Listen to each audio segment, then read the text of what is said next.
Good afternoon, Ambassador Bayani Mercado. Good afternoon din, Kong Erin. Yes, Ambassador, will you kindly introduce to us the Kingdom of Norway? Well, the Kingdom of Norway is one of the 5 countries in the so-called Nordic region. It's about 350 square kilometers big with a population of only 5.1 million. So you can just imagine how much space they have. It's not crowded, there's no pollution, no traffic that you see in Metro Manila, and they're one of the richest countries in the world. Ambassador, gaano kalaki ang population ng Norway para sa ating mga kababayan? 5 million, a little over 5 million. A little over 5 million. At sa geographical location ng bansa, can you share with us, Ambassador, kung kailan at paano nagsimula ang pakikipag-ugnayan natin ng ating gobyerno sa Norwegian government? Paano po na-establish ang ating embahada dyan at kailan? Diplomatic relations between Norway and the Philippines started as early as 1948 sa United Nations. And then the Norwegians, they opened up a consulate in Manila as early as the early 50s. And then they upgraded it to an embassy in the 60s. Tayo naman, we have an embassy in London which covers Norway during the 60s, and then early 80s, our embassy in Sweden was the one covering Norway.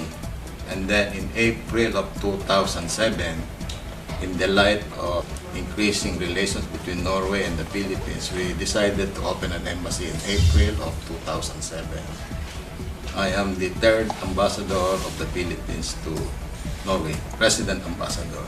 Binanggit ho ninyo kanina na Norway is the most prosperous country dyan sa Northern Europe, no? And even maybe in the whole world. Bakit ho kaya ito'y naging ganito at ano sa tingin po ninyo ang pwedeng maging opportunities ng ating bansa dyan sa Norway?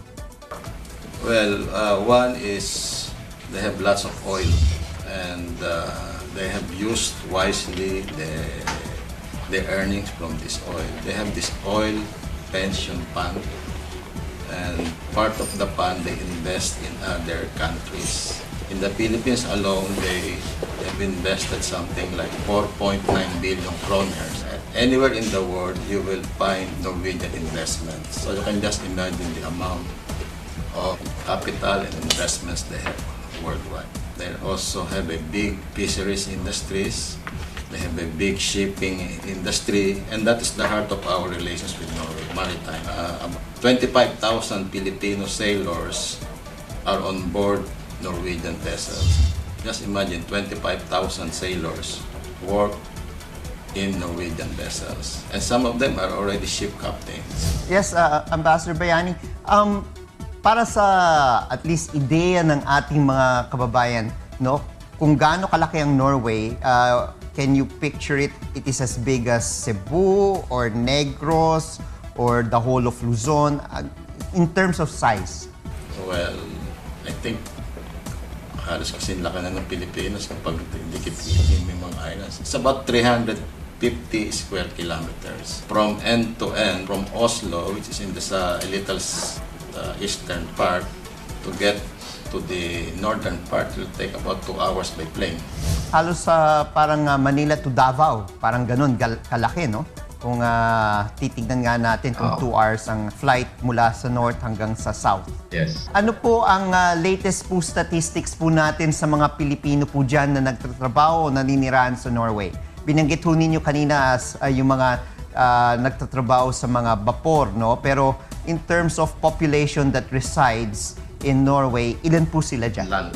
We have about 18,000 Filipinos residing in Norway. Some of them have been here for 30 years or plus. Maraming mga dating Filipino seamen, they decided to settle here during the 70s, 80s. And meron ng second and third generation Filipinos here. Marami rin tayong kababayan na married to Norwegians. Marami rito mga au pairs ages between 18 to 30.